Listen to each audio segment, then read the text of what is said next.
Hi hello welcome to టీవీ24.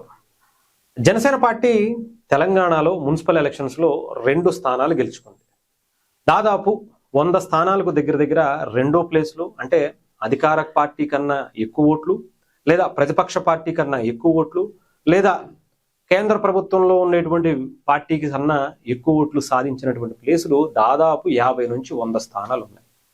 అంటే ఎంత బలంగా జనసేన పార్టీ తన ప్రస్థానాన్ని ఇక్కడ మొదలుపెట్టిందో ఈసారి మనం చూడొచ్చు.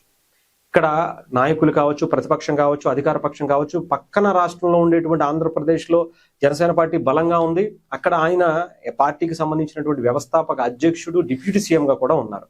కానీ ఆయన్ని తెలంగాణ వ్యతిరేకంగా చిత్రీకరించుకోవాలి అనేటువంటి ప్రయత్నం 2 పార్టీలు చేస్తున్నా కూడా, ఇక 3వ పార్టీగా ఉన్నటువంటి బీజేపీ పార్టీ కూడా మాకు ఎవరూ అవసరం లేదనేటువంటి ధోరణిలో ఉన్నా కూడా సింగిల్గా, అక్కడ ఆంధ్రప్రదేశ్లో ఒకళ్ళు మాట్లాడుతుంటారు మేము సింగిల్గా వచ్చాం, సింహల్లా వచ్చాం అని చెప్పి.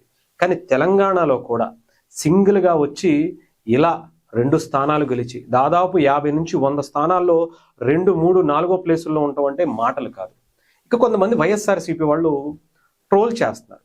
జనసేన పార్టీ ఇక్కడ కూడా పరువు పోగొట్టుకుంది, ఎందుకు అనవసరంగా అది ఇది అని చెప్పేసి ఏదేదో చగా పిచ్చి పిచ్చి అంటారు మాటలు మాట్లాడడం, సోషల్ మీడియాలో ట్రోల్స్ చేయటం, ఇవన్నీ ఎక్కువ అయిపోయినాయి. ఒక వైఎస్ఆర్సీపీకి సంబంధించినటువంటి అధికార ప్రతినిధి అనుకుంటా, ఆయన జర్నలిస్ట్ అని అంటాడు కానీ అధికార ప్రతినిధిగా బాగా మాట్లాడుతూ ఉంటాడు, ఆయన పాషా అనుకుంటా.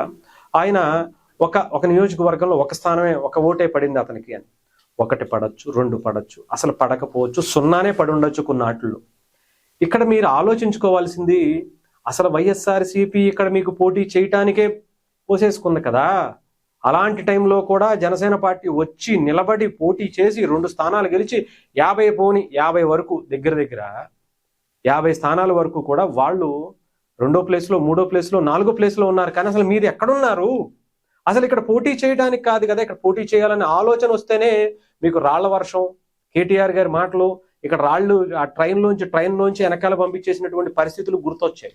అలాంటి పరిస్థితుల్లో జనసేన పార్టీని ఇంతమంది టార్గెట్గా చేసుకొని అధికార పార్టీ, ప్రతిపక్ష పార్టీలు అందరూ కూడా పవన్ కళ్యాణ్ గారిని తెలంగాణ వ్యతిరేకంగా చిత్రీకరించాలని అనుకున్నటువంటి ఈ టైంలో కూడా తెలంగాణ ప్రజలు, ఇక్కడ ఉండేటువంటి ప్రజలందరూ కూడా పవన్ కళ్యాణ్ గారిని ఓటేసి ఆహ్వానిస్తున్నారు. ఆయన కూడా డెఫినెట్గా ఆయన భావాలు తెలంగాణకి కూడా కావాలి అనేటువంటి నినాదాన్ని చూపించారు అంటే ఆలోచించండి.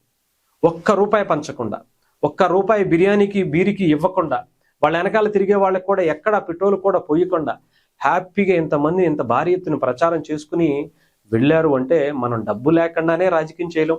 తండ్రిని అడగబెట్టుకుని కొన్ని వేల కోట్లు సంపాదించుకుంటాం. డబ్బు లేకపోతే మనం ఆంధ్రప్రదేశ్లో అసలు రాజకీయమే చేతగానటువంటి పరిస్థితి. ఇంకా తెలంగాణలో పేరెత్తితేనే మనకి ఇది పడిపోతూ ఉంటుంది. అయినా మరి ఆయన పోటీ చేశారు, 2 గెలిచారు. గతంలో పోనీ ఇప్పుడు ఇదేనా అనుకుంటే ఎంపీ ఎలక్షన్స్లో పోటీ చేశారు. రేవంత్ రెడ్డి గారి గెలుపుకి ఆయన ఓట్లు చీలికే ప్రధాన కారణమైంది. జనసేన పార్టీ 2019 ఎంపీ ఎలక్షన్స్లో మల్కాజ్గిరిలో పోటీ చేసినటువంటి పరిస్థితి. అప్పుడు ఆయన పోటీ చేయడం జనసేన పార్టీకి సంబంధించిన మహేందర్ రెడ్డి గారు వైస్ ప్రెసిడెంట్, ఆయన పోటీ చేయబట్టే బీఆర్ఎస్ పార్టీ ఓడిపోయింది, అక్కడ కాంగ్రెస్ పార్టీ గెలిచింది. రేవంత్ రెడ్డి గారు ఆయన సొంత నియోజకవర్గంలో ఓడిపోయినప్పుడు ఇక్కడ గెలవడానికి చాలా బలమైనటువంటి ఆ ఓట్ల చీలిక జరిగింది జనసేన పార్టీ వల్లే. మీకు అది తెలుసుకోవాలి.